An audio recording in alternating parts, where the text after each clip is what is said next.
Hello दोस्तों, स्वागत है आप सभी का हमारे इस यूट्यूब चैनल में। आप लोगों को एसएससी जीडी के लिए हम कुछ क्वेश्चंस लेकर आए हैं, जीके और जीएस के। तो दोस्तों 5 मिनट का सिर्फ वक्त लेंगे और अपनी रजैया के अंदर हेडफोन लगा के आप लोग बढ़िया ध्यान से सुनिएगा।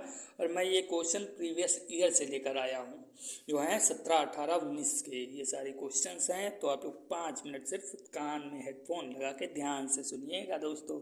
और कान में हेडफोन लगाने से ये होता है कि याद भी होता रहता है। तो दोस्तों चलिए शुरुआत करते हैं बिना किसी देरी के। तो दोस्तों पहला क्वेश्चन है, पंडित राज जगन्नाथ कौन से राजा के कवि थे? तो शाहजहां के। भारत में ज्वालामुखी विस्फोटों से क्या बना है? तो दक्षिणी पठार बना है। स्थलजात निक्षेप कहाँ पाए जाते हैं? तो महाद्वीपीय मग्न तट एवं ढाल पर पाए जाते हैं। तो अरे वॉल्यूम नहीं आवत हो।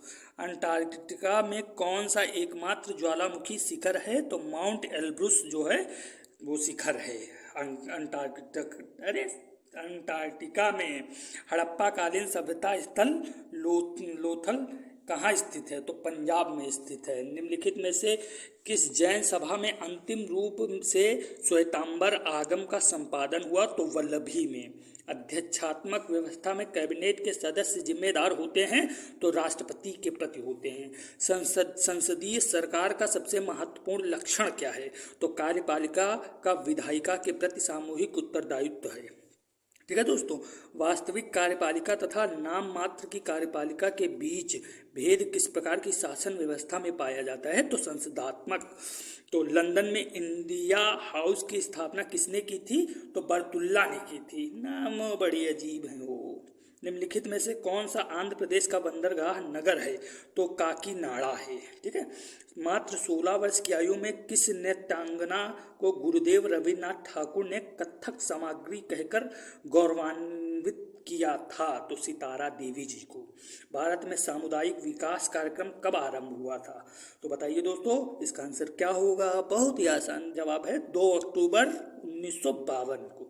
गर्म पानी अभयारण्य कहाँ स्थित है? तो दीफू असम में। दीफू असम में। ठीक है दोस्तों, वर्ल्ड वाइड वेब का आविष्कार किसने किया था? तो टिम बर्नर्स ली ने। और निम्नलिखित में से कौन सा शिलालेख प्रयाग प्रशिस्त के नाम से जाना जाता है?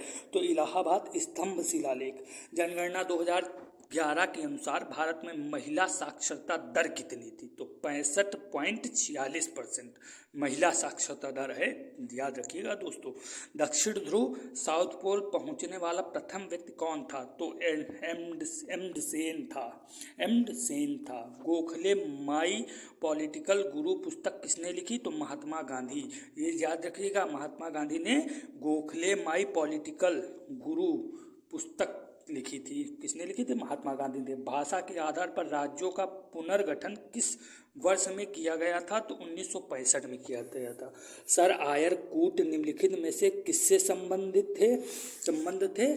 तो वाणीवास युद्ध से। वाणीवास युद्ध थे। निम्नलिखित में से कौन सा युग्म सही मेल नहीं खाता? तो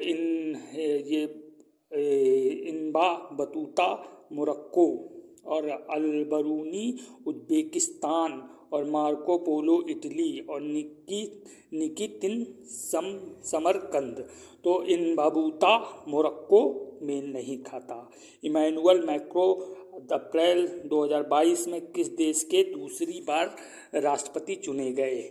तो ये जो है फ्रांस के। Crunch time Narendra Modi ji national security crisis नामक पुस्तक किसके द्वारा लिखी गई? तो श्रीराम चौलिया के द्वारा। निम्नलिखित में से किसे देवी शंकर अवस्थी सम्मान से 5 अप्रैल 2022 को नवाजा गया? तो अच्युतानंद मिश्र जी को। ठीक है दोस्तों। और हम मौर्य काल में सीता से तात्पर्य था राजकीय भूमि से प्राप्त आय। इंग्लैंड में विधि के शासन का अर्थ है? तो विधि के समक्ष सभी समान है। सभी समान है, विधि के समक्ष सभी समान है इंग्लैंड। तो गायत्री मंत्र के नाम से प्रसिद्ध मंत्र सर्वोत्तम किस ग्रंथ में मिलता है? तो ऋग्वेद में मिलता है। निम्नलिखित में से किस आंदोलन के साथ अरुणा आसफ अली जुड़ी हैं? तो भारत छोड़ो आंदोलन के साथ अरुणा आशफ जी जुड़ी हैं। मुस्लिम लीग के लाहौर अधिवेशन 1940 की अध्यक्षता किसने की थी? तो मोहम्मद अली जिन्ना ने की थी। 1942 के कांग्रेस के बम्बई अधिवेशन में किसके द्वारा अंग्रेजों भारत छोड़ो को प्रस्ताव पारित किया गया था? जवाहरलाल नेहरू के द्वारा। किसने कहा था कि तिलक भारतीय अशांति के जनक हैं? तो वी चिरोल ने कहा था। माउंटबेटन योजना आधार बनी है तो देश के विभाजन की। और जो है चौकपूर्णा भारत के किस क्षेत्र की लोक कला है? तो यह है छत्तीसगढ़ की। जलियांवाला बाग हत्याकांड के विरोध में निम्नलिखित में से किसने वायसराय की कार्य परिषद से त्यागपत्र दे दिया था? तो रविन्द्रनाथ टैगोर जी ने त्यागपत्र दे दिया था दोस्तों। और भारतीय संविधान के निम्नलिखित अनुच्छेदों में किसके अंतर्गत विधान परिषद की स्थापना या समाप्ति की व्यवस्था की गई है?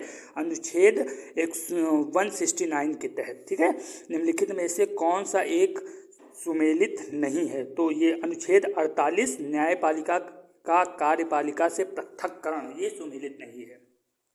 इसमें ज़्यादा टाइम लग जाएगा तो हम आपको जल्दी बता रहे हैं। तो उदारीकरण, निजीकरण और भूमंडलीकरण की नई आर्थिक नीति घोषित की गई प्रधानमंत्री नरसिम्हा राव द्वारा। ठीक है, स्वधार योजना है कठिन परिस्थितियों में महिलाओं के लिए रोजगार। ठीक है दोस्तों, भारत में निम्नलिखित में से कौन सा उत्पाद सामान्यतः निर्यात नहीं किया जाता है? तो दालें जो है सामान्यतः निर्यात नहीं की जा सकती हैं। विलुप्त होने वाली प्रजातियों की सूचीबद्धता होती है तो रेड डाटा बुक में। जो विलुप्त हो जाती प्रजातियां तो उन्हें रेड डाटा बुक में रखा जाता है। जलवायु परिवर्तन का कारण है ग्रीन हाउस गैसें, ओजोन परत का क्षरण, प्रदूषण, ये सभी हैं। और केंद्र सरकार का प्रमुख वैज्ञानिक सलाहकार अप्रैल 2022 में किसे नियुक्त किया गया था? अजय कुमार सूद को। निम्नलिखित में से किसे वर्ष 2022 के स्टॉकहोम जल पुरस्कार से मार्च 2022 से सम्मानित किया गया? तो